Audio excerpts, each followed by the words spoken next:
Hello lovelies, welcome back. Today we are making assorted stew, so keep watching if you want to know how I made this. Here are the proteins for this recipe. I've got lungs, goat meat, cow foot and chives. First, I'm going to parboil the lungs by adding enough water, cover and allow it to come to a boil. Okay guys, this is what it does. It foams like this while cooking, so I'm going to take it to my sink, sieve it and wash it properly before cooking with other proteins. Next, I'm going to transfer all the proteins in my cooking pot and season with seasoning cubes, beef seasoning, curry powder, salt and my blended onions, ginger and garlic. I will rinse my blender with little water, give it a good mix, cover and allow it to cook before adding water.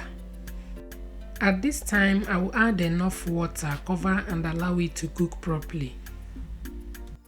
Over here are my fresh tomatoes, bell peppers, onions, scotch bonnet peppers, ginger and garlic.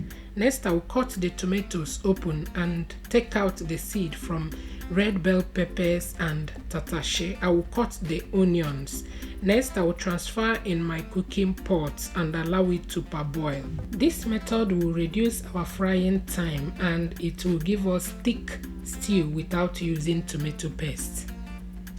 Next, I will dice my onions and grate my ginger and garlic with grater and set it aside.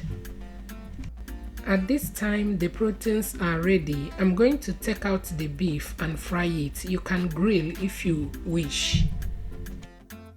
Next, I will check on my tomatoes and peppers. As you can see, it has some liquid in there. So I'm going to take it to my sink, sieve it and blend until smooth. At this time, the beef is ready. I'm going to take it out from the oil and set it aside for later use. Time to fry our stew. In the same oil, I will add my chopped onions, ginger and garlic, thyme and curry powder. I'm going to give it a good mix and allow it to fry for a while. Next, I will go in with my blended tomatoes, smoked paprika and seasoning cubes. I will give it a good mix and allow it to fry on a medium to low heat. Please don't forget to stir now and then so that it doesn't burn. At this time, the texture of the tomatoes has changed, meaning that it is well fried. If you are still watching, that means you love this recipe. Please support me by sharing this video. Thank you.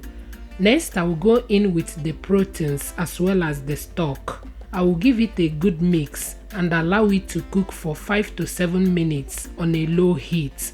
And we are done. I hope you learned something from today's video. Thank you for watching and see you in my next one. Bye.